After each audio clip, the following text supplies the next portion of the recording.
Look, before we get into this, I want you to picture something. You're cruising down a California freeway in 1969. You've got a 383 cubic inch muscle car under your hood.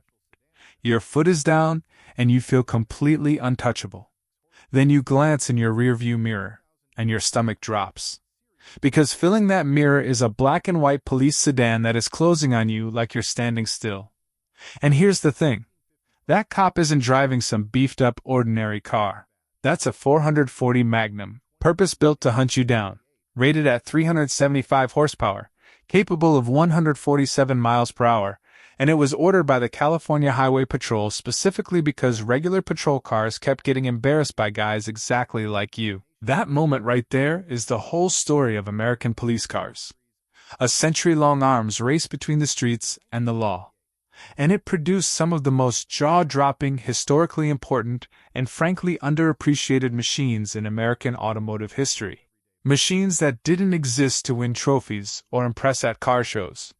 They existed for one purpose only: to catch whatever was running. This is Engineera, and I spend way too much time thinking about police interceptors and the engineering decisions that turned ordinary production sedans into highway predators. If you're someone who loves deep-dive automotive history, muscle car engineering, and the real stories behind the cars that defined American roads from the 1950s all the way into the modern era, make sure to hit the subscribe button and give this video a thumbs up if this helps you out. Here's what most people don't realize about American police cars. This wasn't just about slapping a light bar on whatever was cheapest. It was a serious, ongoing engineering conversation between automakers and law enforcement agencies who had very specific, very demanding performance requirements.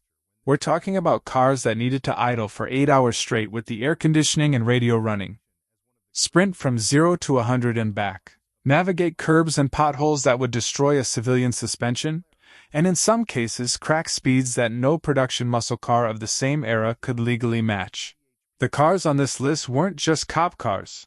They were the reason some of the most famous muscle car legends exist at all. Because automakers learned tricks in police fleets that they fed directly back into their performance road cars. And we're starting at the very beginning of the modern pursuit car era, 1955. A year when American cars were getting longer, lower, and flashier. And a year when the California Highway Patrol had a problem that nobody in Detroit had really taken seriously yet. Their standard patrol sedans were getting beaten. Legitimately, embarrassingly beaten by hot rodders on the new freeway system that was spreading across Southern California. The CHP wasn't just irritated. They were being outrun on public roads in front of everyone. So they called Buick, and they placed an order that would create the first true purpose-built pursuit car in American history. The Buick Century Model 68. Now here's the engineering logic behind it, and it's elegant in its simplicity. Buick took the relatively lightweight two-door special sedan shell. It's a smaller, lighter body, already lower in mass than the bigger Buicks. Then they pulled the engine out of the more expensive Century and Roadmaster lineup. The 322 cubic inch Nailhead V8. An engine that had no business sitting in that lighter shell from a pure performance standpoint. And then, because the CHP wasn't going to accept a fast car that couldn't stop, Buick fitted the heavy-duty drum brakes from the Roadmaster, which were significantly more capable than anything on the lighter special. The result was a car that period testing quoted at 236 horsepower and weighed under 3,800 pounds. Now that might not sound dramatic to modern ears, but in 1955, that power-to-weight ratio made this thing genuinely extraordinary.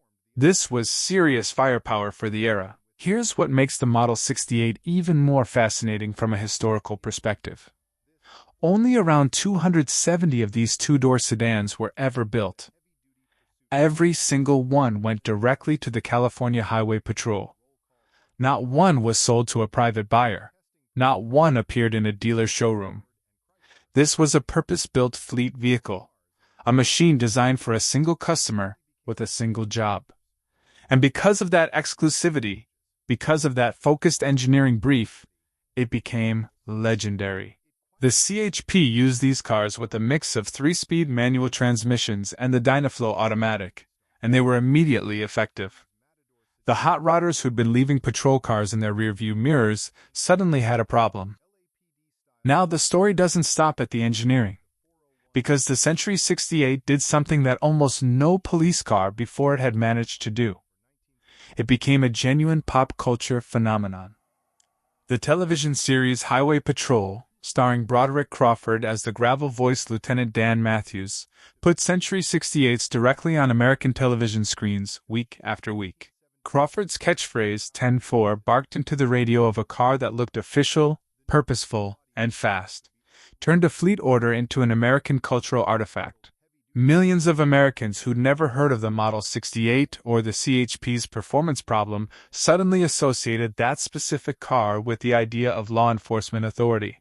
It was product placement before product placement was a thing, and it worked perfectly. Now you might be thinking, okay, that's an interesting historical footnote, but what came next? Because the 1950s were just the opening act. The real story of the American pursuit car is about what happened when the horsepower wars of the 1960s collided head-on with police procurement budgets, and automakers realized that winning a fleet contract with a major urban police department was both a financial windfall and a marketing goldmine. That tension between raw performance, operational durability, budget constraints, and public image is what drove the next 50 years of pursuit car development. And every single car on this list is a chapter in that story. What we're really talking about here is an automotive arms race conducted in the shadow of American law enforcement, funded by taxpayer money, and driven by engineering teams who had to solve real-world problems that civilian car development never had to face. How do you build a car that can sit at idle for an entire shift without overheating? How do you build brakes that can handle repeated high-speed stops without fade? How do you build a suspension that survives curb hops, rough roads, and high-speed cornering, all in the same duty cycle? These aren't glamorous questions, but the answers to them shaped American automotive engineering in ways that still ripple forward today. And here's where it gets really interesting. The lessons that automakers learned building police cars didn't stay in police cars. The heavy-duty cooling systems, the upgraded electrical packages, the reinforced brake components, the performance-tuned suspensions. These engineering solutions fed directly back into the high-performance civilian cars that the same automakers were selling to enthusiasts. The muscle car era and the police pursuit car era aren't parallel histories. They're the same history, viewed from different angles, and the car that makes that connection most clear is coming up next on this list. 1968. Dodge and Plymouth were in the middle of the most intense horsepower war Detroit had ever seen. But the most dangerous car they built that year wasn't sold at a dealership. Here's the thing about 1968. If you were a car enthusiast that year, you were living in genuinely extraordinary times. Plymouth had just launched the Roadrunner. Dodge had the Super Bee. The entire Mopar lineup was essentially a rolling argument that American muscle had reached its absolute peak. But while everybody was focused on the two-door coupes with the hood scoops and the cartoon bird badges, Plymouth quietly did something that almost nobody talked about at the time, something that would create one of the greatest unsung police cars in American history. They took their redesigned mid-size Belvedere, stripped away every piece of show-off styling, and built a pursuit sedan so mechanically aligned with the Roadrunner that the officers driving them were essentially piloting undercover muscle cars in four-door form. The Plymouth Belvedere Pursuit of 1968 is one of those cars that automotive historians consistently underrate. And the reason is straightforward. It wasn't glamorous. It didn't have a famous nickname at the factory. It didn't appear in hot rod magazines with beauty shots and dyno numbers. It existed purely to serve a functional brief. And it served that brief with remarkable competence. Let's talk about what Plymouth actually built here, because the engineering decisions tell the whole story. The Pursuit package centered on the 383 cubic inch V8, the same basic architecture that was breathing fire in the Roadrunner, rated at 330 horsepower in police specification. That engine was paired with heavy-duty suspension components, upgraded braking hardware, and enhanced cooling systems designed to handle the brutal thermal demands of continuous high-speed operation. Now, here's what most people don't realize about the 383 in police trim. The civilian Roadrunner used this engine in a two-door body that was already optimized for performance. The Belvedere Pursuit put essentially the same mechanical package into a four-door sedan that departments could actually use operationally. You could put 2 officers in the front, 2 in the back, equipment in the trunk, and still have a car that would run down virtually anything on the road in 1968. That's a genuinely impressive engineering achievement, and it's one that Plymouth's competition struggled to match at the same price point. The Los Angeles Police Department figured this out quickly. LAPD ran extensive comparative testing on Pursuit sedans throughout the late 1960s, and their evaluations were rigorous and unsentimentally focused on operational performance. The 383-powered Belvedere earned the nickname Four-Door Roadrunner among LAPD officers, and that nickname tells you everything you need to know about how these cars performed in the field. When the officers who drove them every day, officers who understood exactly what their vehicles needed to do, started comparing your police sedan to a factory muscle car, you had done something right. Here's where the pop culture dimension comes in again, because this is a pattern you're going to see repeat itself throughout the history of pursuit cars. The Belvedere's appearance on the television series Adam 12 essentially did for Plymouth what Highway Patrol had done for Buick 13 years earlier. Adam 12 premiered in 1968 and ran for 7 seasons, following LAPD officers Pete Malloy and Jim Reed in their patrol duties around Los Angeles. The production team worked closely with the actual LAPD, which meant the vehicles on screen were authentic department-spec cars, including LAPD-style black-and-white Belvedere Pursuit sedans. Week after week, American television audiences watched these cars navigate real Los Angeles streets, and the Belvedere's reputation as a serious pursuit tool was reinforced by the authenticity of that depiction. Now you might be thinking, okay, the Belvedere is interesting, but it was still just a mid-sized sedan with a hot engine. What did the really serious pursuit hardware look like? Because if 330 horsepower in a mid-size four-door was the standard, what happened when somebody decided to go further? What happened when a state police agency with very specific, very demanding performance requirements went to Dodge and said, "We need something faster than anything currently available, and we need over 1,500 of them?" The answer to that question is the 1969 Dodge Polara 440, and it is one of the most extraordinary production vehicles in American automotive history. The numbers alone are staggering, and I want to walk through them carefully because I think the scale of what Dodge built for the California Highway Patrol in 1969 is genuinely underappreciated even among serious automotive enthusiasts. The CHP placed a special order for 1,564 Polara Pursuit sedans for the 1969 model year. Each car was built to CHP specified requirements and invoiced at approximately $2,327 per unit. That price is remarkable in context, because the comparable civilian Polara was stickering at roughly $4,400. The CHP was getting pursuit spec hardware at slightly more than half the civilian price, which tells you how much volume business mattered to Dodge's fleet division and how motivated they were to keep the California contract. Under the hood of every one of those 1,564 Polaris sat the E86 Code 440 Magnum, a 7.2-liter big block V8 breathing through a 4-barrel carburetor, running 10.1-to-1 compression, equipped with a special camshaft profile that prioritized both low-end torque and sustained high-speed output. The official rating was approximately 375 horsepower and 480 pound-feet of torque. Those are numbers that would be impressive in a two-door muscle car. In a full-size four-door Pursuit sedan, they are almost incomprehensible. The Police 440 Magnum duty engine was specifically reserved for full-size C-body Polara Pursuits. This wasn't a package you could walk into a dealership and order. It existed for one customer with one job. And Dodge surrounded that engine with hardware that matched its capability. Heavy-duty suspension components, upgraded braking systems, enhanced cooling packages designed for sustained, high-speed operation, reinforced electrical systems to handle the constant draw of lights, radios, and emergency equipment. This was a complete pursuit vehicle, not just a fast engine in a standard chassis. Here's where it gets really interesting.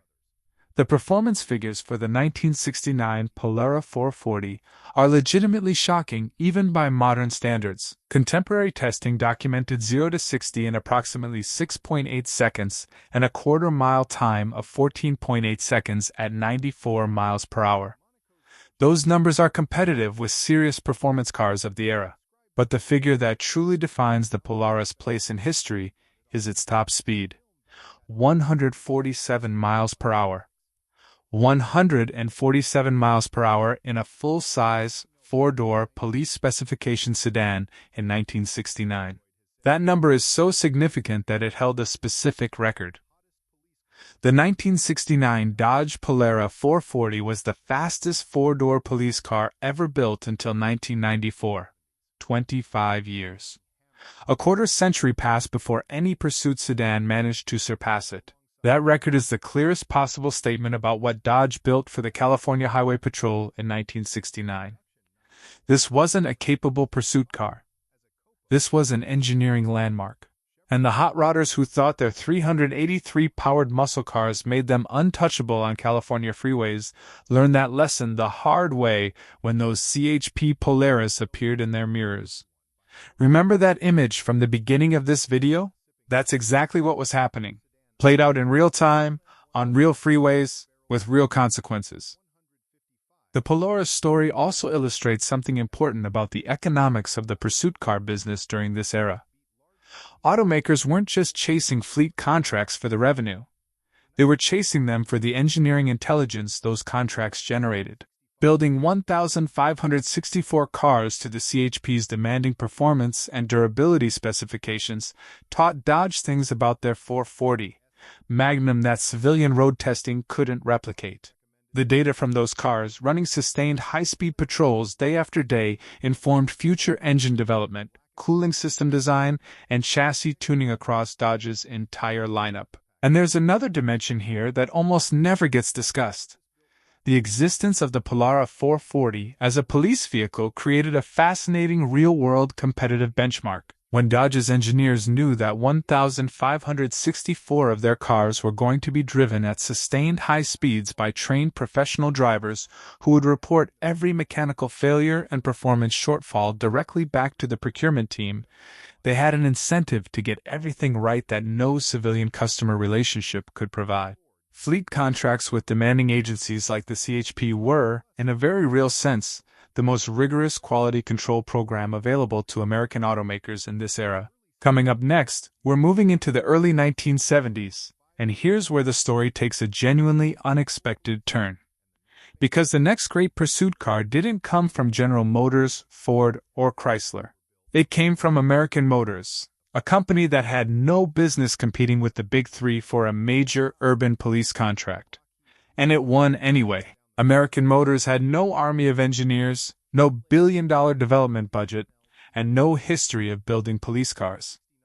And yet, LAPD chose them over every single one of the Big Three. Let's put that into proper context, because I think the casual way that sentence reads undersells how genuinely shocking that outcome was in 1972.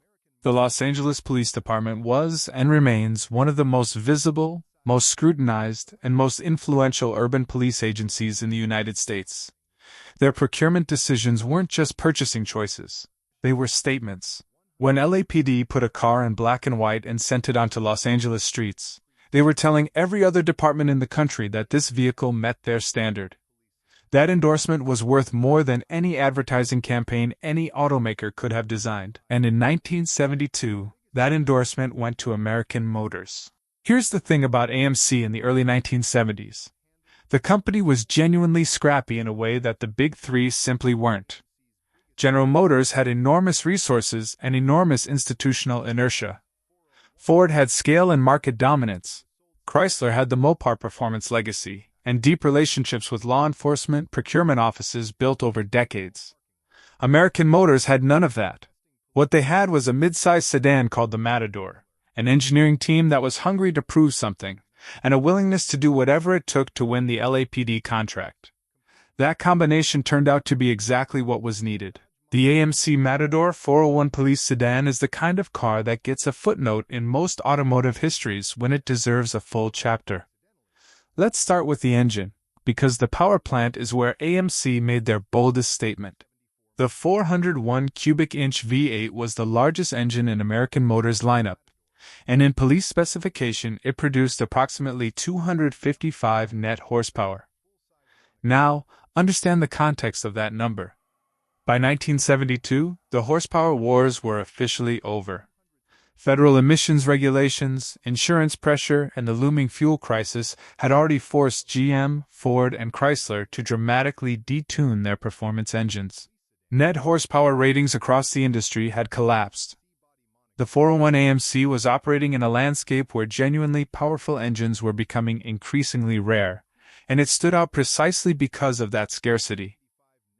But here's what most people don't realize about why LAPD actually chose the Matador.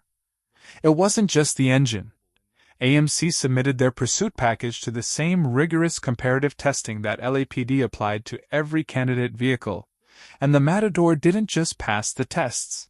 It outperformed the competition in the categories that mattered most to operational police use: handling, braking, ride quality under load, sustained performance over extended duty cycles.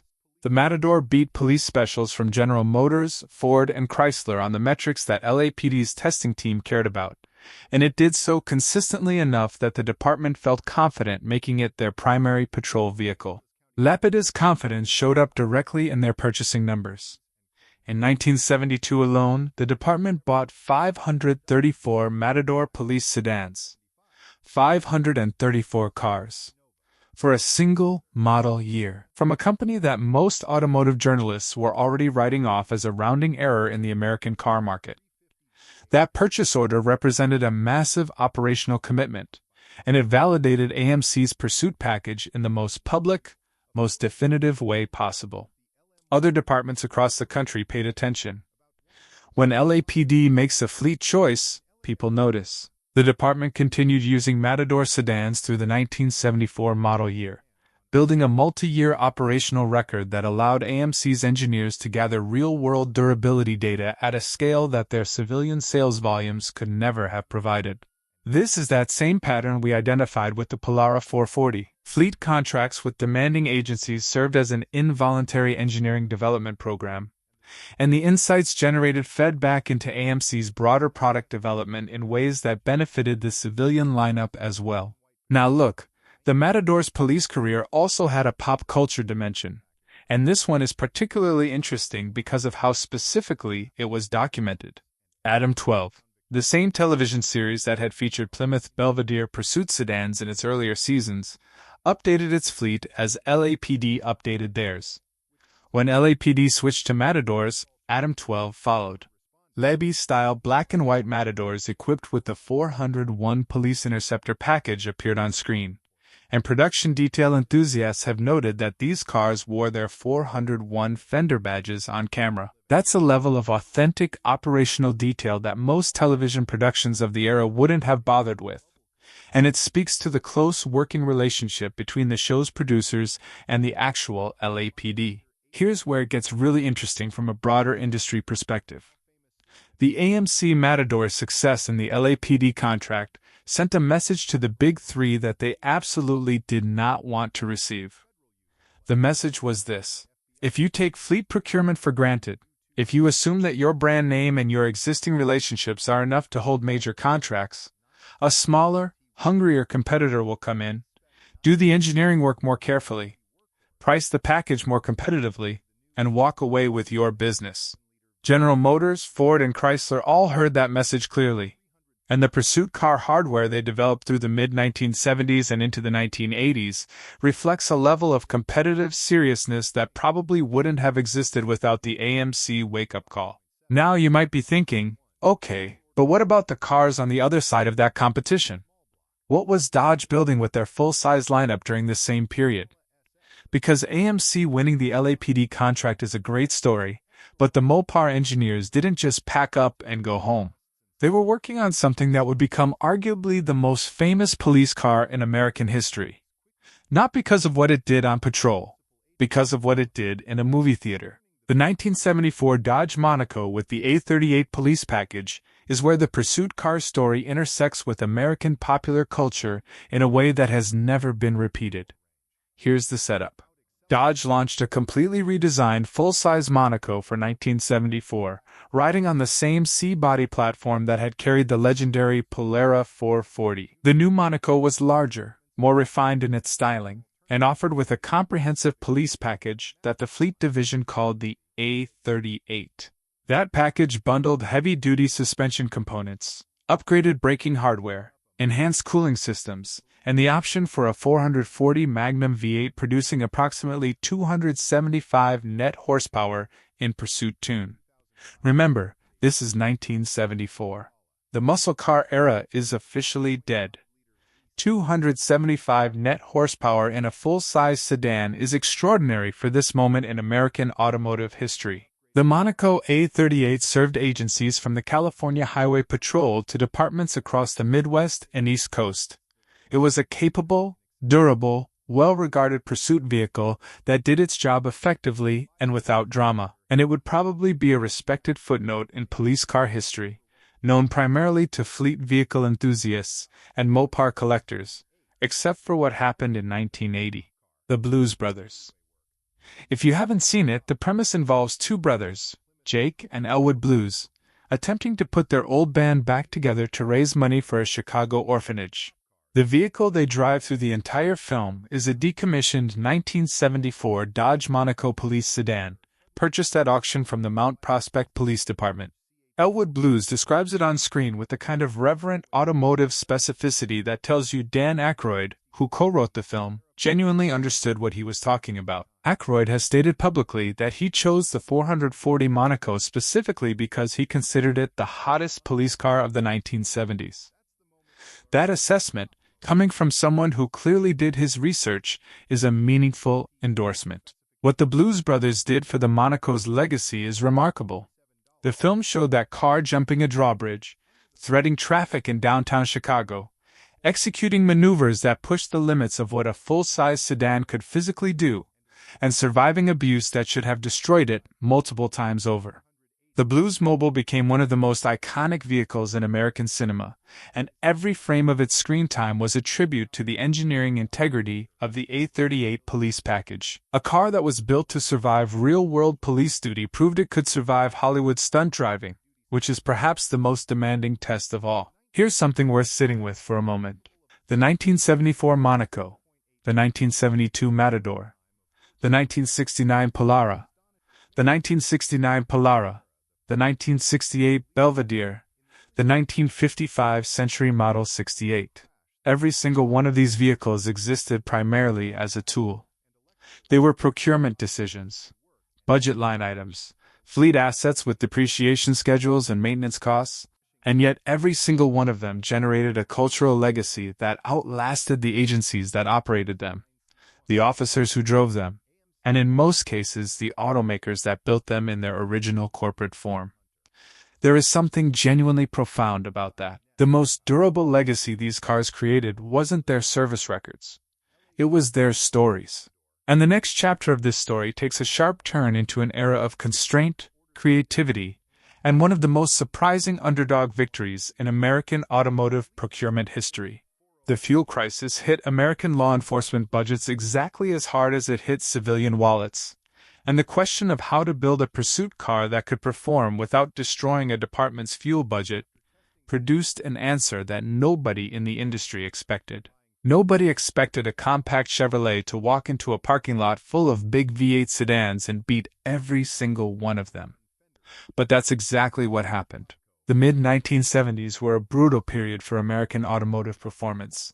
The combination of federal emissions regulations, catalytic converter mandates, and the catastrophic economic impact of the 1973 oil embargo had effectively dismantled the horsepower infrastructure that American automakers had spent 2 decades building. Engines that had produced 375 horsepower in 1969 were producing 180 horsepower in 1974. Full-size sedans that had been genuinely quick were now genuinely slow.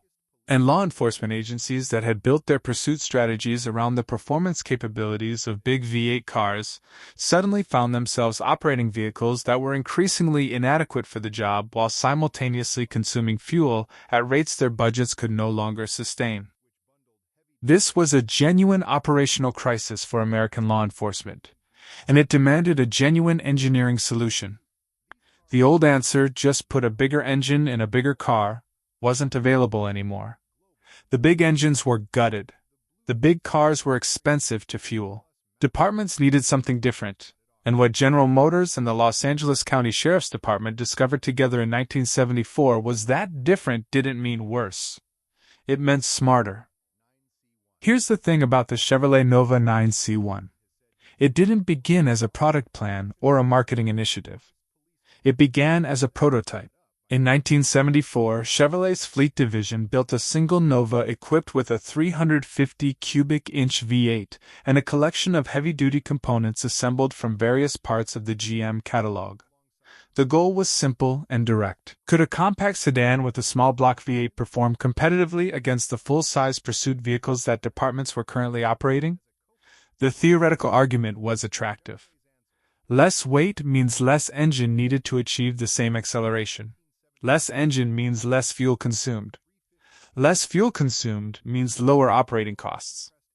But theory and operational reality don't always align, and the only way to know for certain was to test. The Los Angeles County Sheriff's Department ran that test, and they ran it seriously. The 1974 Nova prototype went up against the big dogs: full-size Matadors, Plymouth Furies, Dodge Coronets. These were the established pursuit sedans of the era, all equipped with V8 engines significantly larger than the Nova's 350.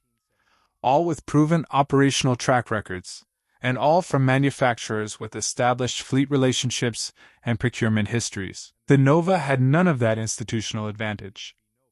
What it had was a weight advantage of several hundred pounds and a suspension geometry that Chevrolet's engineers had tuned specifically for the evaluation. The results were not close. The Nova prototype outbraked every full-size competitor in the test. It outhandled every full-size competitor. And while it didn't necessarily outrun them in straight-line acceleration, its combination of braking, handling, and fuel economy produced an overall evaluation score that put it clearly ahead of the field. The Los Angeles County Sheriff's Department didn't just pass the Nova. They recommended that a full third of their entire patrol fleet be transitioned to Nova 9C1 units. That recommendation from one of the largest and most operationally demanding sheriff's departments in the United States was the validation Chevrolet needed to move forward with a production police package. For 1975, Chevrolet launched the production Nova 9C1 as a COPO police chassis package. COPO stands for Central Office Production Order, and it was GM's mechanism for building vehicles to specifications that fell outside the standard production lineup. The 9C1 package was four-door sedan only, which made operational sense since two-door configurations limit rear passenger access in ways that daily police work makes problematic. The engine was the LM1350, a four-barrel V8 producing approximately 155 net horsepower. That number sounds modest, and against the 375 horsepower Polara 440 of 1969 it absolutely is. But the context is 1975, not 1969, and against the competition available in 1975, 155 net horsepower in a car weighing significantly less than a full-size sedan was a meaningful performance advantage. Here's what most people don't realize about how the Nova 9C1 package was assembled. Chevrolet didn't just drop a slightly hotter engine into a standard Nova and call it a police car. The 9C1 package included a comprehensive suite of heavy-duty components specifically chosen for police duty. The cooling system was upgraded to handle sustained operation with all accessories running. The electrical system was reinforced to carry the additional load of police equipment. The suspension was tuned for stability under emergency maneuver conditions. The braking hardware was upgraded for repeated high-speed stops. This was a purpose-built pursuit vehicle that happened to wear Nova sheet metal, not a Nova that happened to have a police light bar bolted to its roof. The Los Angeles County Sheriff's Department's operational experience with the 1975 Nova 9C1 confirmed what their testing had suggested. The car performed. It held up. Officers reported favorably on its handling characteristics, and the fuel consumption data that departments were now tracking much more carefully than they had in the pre-crisis era showed exactly the savings that the theoretical argument had promised. For 1976, Chevrolet responded to that positive operational feedback by upgrading the LM1 to approximately 165 net horsepower, a modest but meaningful improvement that sharpened the Nova's performance edge without compromising the fuel efficiency that had made it attractive in the first place. The Los Angeles County Sheriff's Department's confidence in the Nova 9C1 reached its logical conclusion in 1976 when they made it their exclusive black and white patrol car. Not one of several options. Not a significant portion of the fleet. Exclusive. Every new black and white patrol sedan ordered by the Los Angeles County Sheriff's Department for 1976, 1977, and 1978 was a Chevrolet Nova 9C1. 3 consecutive model years of exclusive fleet commitment from one of the most operationally demanding law enforcement agencies in the country. That is an extraordinary endorsement, and it validated every engineering decision that had gone into the Nova's pursuit package development. Now look, the Nova 9C1 story carries an important lesson that goes beyond the specific vehicle. What the Los Angeles County Sheriff's Department discovered in their 1974 testing was that the assumptions built into traditional pursuit car procurement were wrong. The assumption that bigger meant better. The assumption that displacement was the primary measure of pursuit capability. The assumption that full-size sedans were simply superior tools for police work because they'd always been the standard. The Nova demolished all of those assumptions with objective test data, and in doing so it forced a fundamental rethinking of what a pursuit vehicle actually needed to be. That rethinking had consequences that extended well beyond the Nova's production run. The principle that a lighter, better handling vehicle with a competent small block engine could outperform a heavier vehicle with a larger engine in real-world pursuit conditions influenced pursuit car design philosophy for the next 2 decades.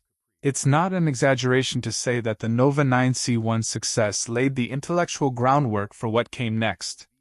Because what came next was a pursuit vehicle that took the lightweight, performance-focused approach to its absolute logical extreme, and it came from a source that surprised everyone all over again. Ford's answer to the pursuit car question in 1982 was not a full-size sedan. It was not even a mid-size sedan. It was a pony car, a sports coupe, a vehicle that most law enforcement procurement officers would have laughed out of consideration if Ford hadn't had the data to back it up.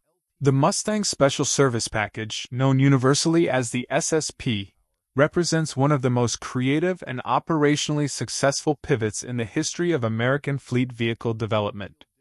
And its origin story is almost identical to the Nova's. It started with a conversation between an automaker and a demanding law enforcement agency that had a specific problem and needed a creative solution. The California Highway Patrol was that agency again?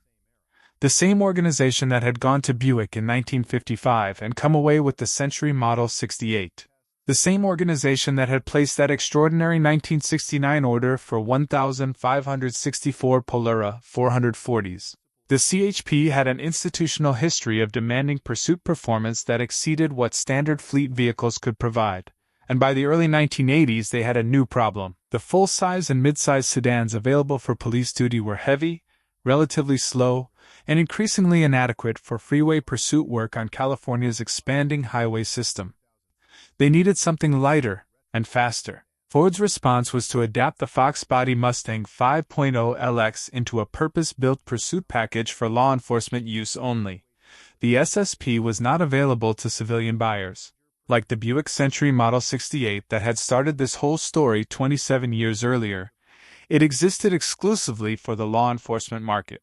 Early CHP cars used a 157-horsepower 5.0-liter high-output V8 and were ordered in an initial batch of approximately 400 notchback coupes. Every car was equipped with full police specification gear, and the CHP promoted them with marketing language that perfectly captured what Ford had built.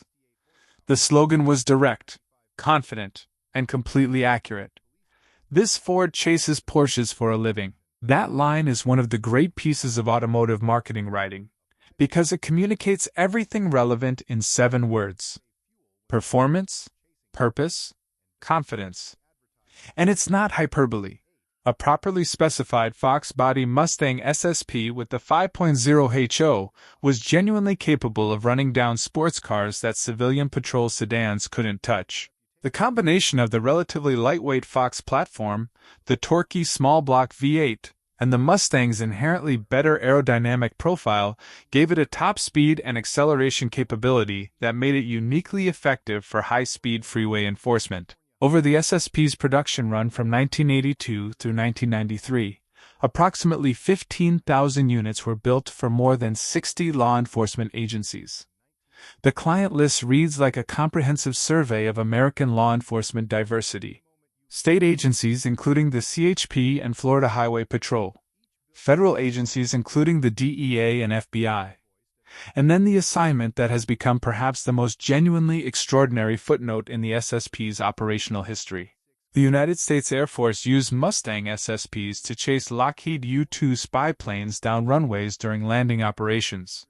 The U-2's design requires a chase car at high speed during landing to help the pilot manage the aircraft's unusual ground handling characteristics. The Mustang SSP was fast enough, maneuverable enough, and reliable enough to serve that mission. A police car designed to chase speeders on California freeways ended up racing Cold War reconnaissance aircraft on Air Force runways. That is the kind of operational versatility that no procurement specification document could have anticipated. In 1994, Chevrolet put a Corvette engine in a police car. And for 25 years, nothing could touch what came next. Remember that number from earlier in this video? 147 miles per hour. The top speed of the 1969 Dodge Polara 440. The figure that made it the fastest 4-door police car ever built and held that record for a quarter century.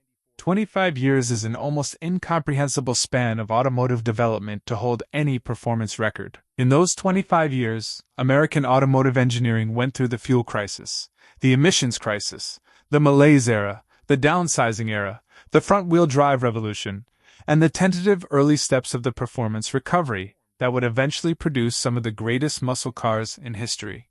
And through all of it, that 1969 Polara sat at the top of the pursuit car performance hierarchy, untouchable. Until 1994, when Chevrolet decided it was finally time to build something better. The Chevrolet Caprice 9C1 with the LT1 engine is the car that ended the Polara's reign. And the way it did it tells you everything about how dramatically American automotive engineering had evolved in the intervening quarter century. The Caprice had been a police fleet staple for years in its various forms. A reliable, durable, full-size sedan that departments trusted for its operational consistency, even if it never generated the kind of excitement that the Polara or the Mustang SSP had produced. The Bubble Caprice, so named for its distinctive rounded aerodynamic body introduced for 1991, was already serving effectively in police specification when Chevrolet made the decision that transformed it from a respected workhorse into a genuine performance landmark. Here's the thing about the LT1. This wasn't an engine developed specifically for police duty. The LT1 5.7-liter V8 was the engine powering the 1992 Corvette, one of America's most iconic performance cars. When Chevrolet's engineers adapted it for the 1994 Caprice 9C1, they were essentially transplanting the heart of a sports car into the body of a full-size police sedan. The multi-port fuel-injected LT1 produced approximately 260 horsepower and 330 pound-feet of torque in police specification, sharing its fundamental architecture with not just the Corvette but also the Impala SS that Chevrolet was simultaneously developing for the civilian performance market. These were not separate engineering programs happening in isolation. They were interconnected expressions of the same core technology, and the police fleet application was as important to the LT1's development story as the sports car application. Now look, the numbers matter here, so let's go through them carefully. Contemporary testing of the LT1 Caprice 9C1 documented 0 to 60 times of approximately 7 seconds. Quarter-mile times in the 15-second range. and top speeds in the 135-mile-per-hour territory. That top speed is what broke the Polara's record. Not by a dramatic margin. Not in a way that makes the Polara look primitive, but definitively, clearly, and with the backing of objective testing data from agencies whose procurement decisions depended on accuracy. The fastest four-door police car in American history was now a 1994 Chevrolet Caprice, and the engineering that made it possible was directly descended from a sports car that street enthusiasts were simultaneously paying premium prices to own. Here's what most people don't realize about the 9C1 package surrounding that LT1 engine. Chevrolet didn't just drop the Corvette motor into a standard Caprice and ship it to departments. The 9C1 package was a comprehensive system of purpose-built components that transformed the Caprice's operational character. Four-wheel disc brakes replaced the standard rear drums, a significant upgrade that addressed one of the persistent criticisms of large police sedans in high-speed braking situations. The suspension received firmer springs and recalibrated dampers tuned for stability under emergency maneuver conditions rather than civilian ride comfort priorities. A certified high-speed speedometer replaced the standard unit, a practical requirement for agencies that needed legally defensible speed documentation during pursuit situations. And the electrical system received additional capacity for the lights, radios, computers, and emergency equipment that modern law enforcement operations demanded. The result of all that engineering work was a pursuit vehicle that state and municipal agencies across North America embraced with genuine enthusiasm. The LT1 Caprice frequently out-accelerated rival Ford Crown Victoria police interceptors and Mopar pursuit sedans in the independent testing conducted by organizations like the Michigan State Police, whose annual vehicle evaluation program was and remains the gold standard for law enforcement fleet procurement decisions. Michigan State Police testing was rigorous, comprehensive, and conducted by professional evaluators who understood exactly what pursuit vehicles needed to do.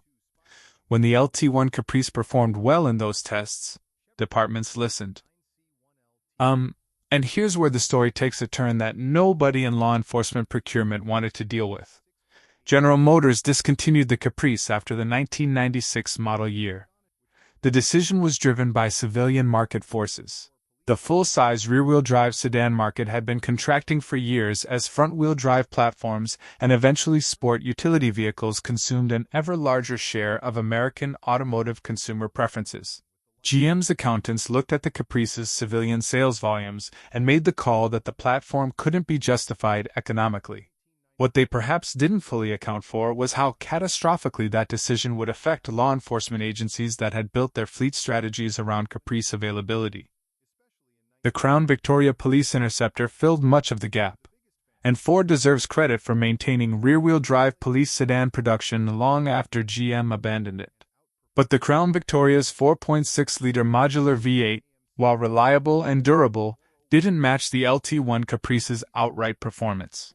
Departments that had gotten accustomed to the acceleration and top-speed capability of the LT1 found themselves operating equipment that felt like a step backward. And that performance gap, that operational frustration, is the context that makes the next chapter of this story so significant. Because the pursuit car story doesn't end with the Caprice. It evolves. And the evolution takes a direction that connects directly back to the Mopar heritage that had produced the Polara 440 and the Monaco Blues Mobile.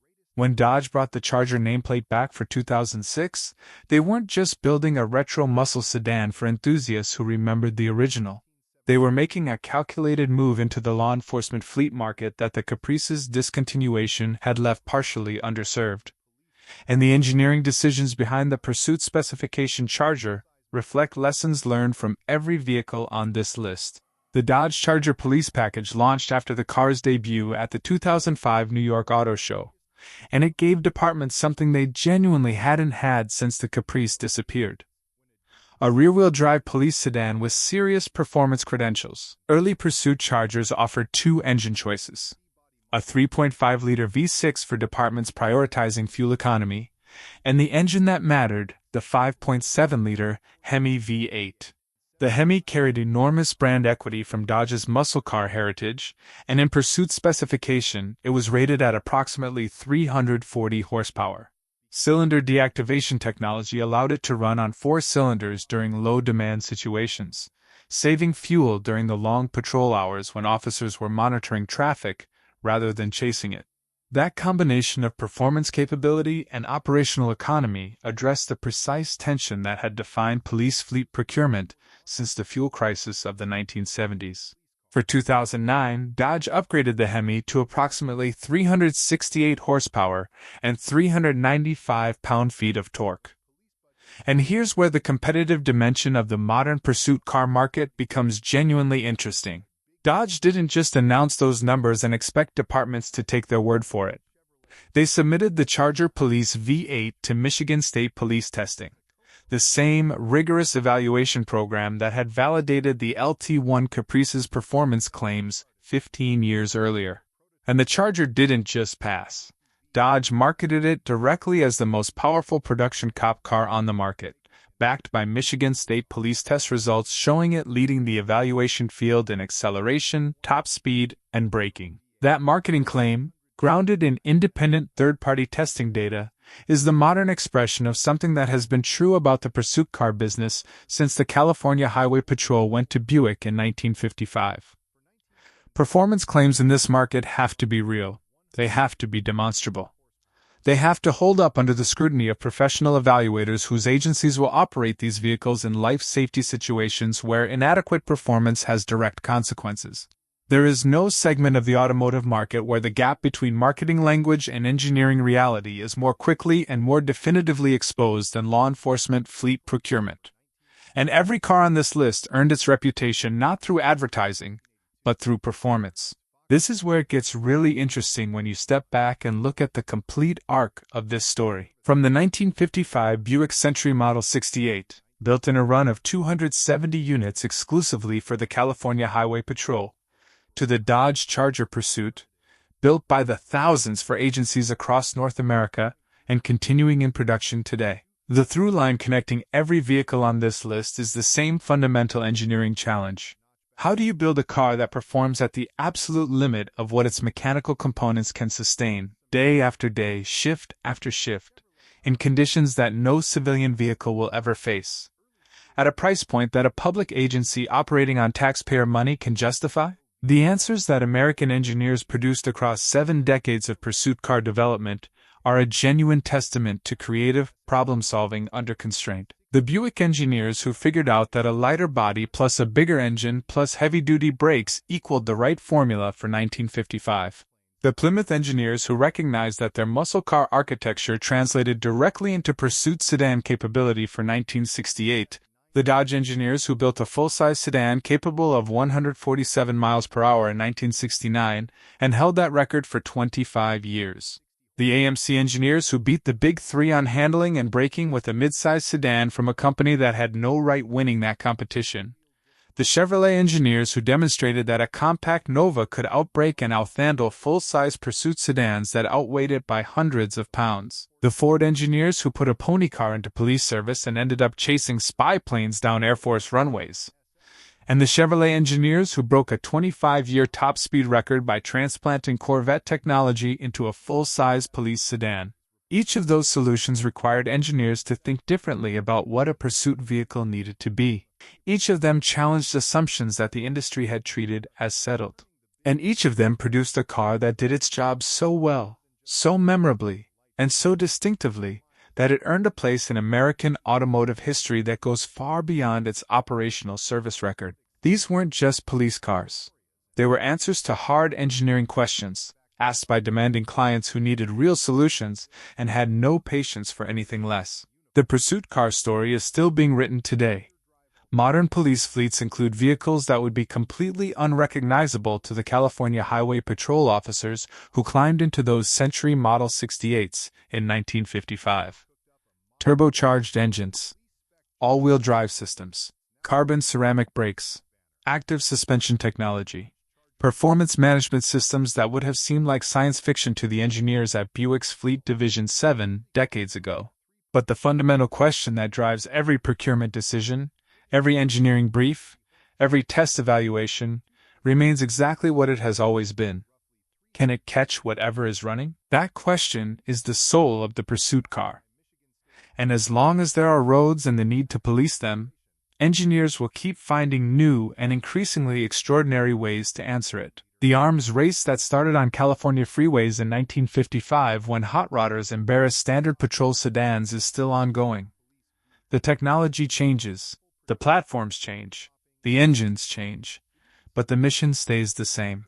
And the cars that serve that mission, from the Buick Century Model 68 to the Dodge Charger Pursuit, deserve to be understood not just as fleet vehicles or procurement decisions or pop culture artifacts, but as the remarkable engineering achievements they genuinely are. If this video gave you a new appreciation for the pursuit cars that shaped American automotive history, hit that thumbs up button right now because it genuinely helps this channel reach more people who care about this stuff as much as we do.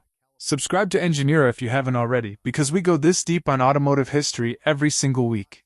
And drop a comment below telling me which car on this list you think deserves the most respect.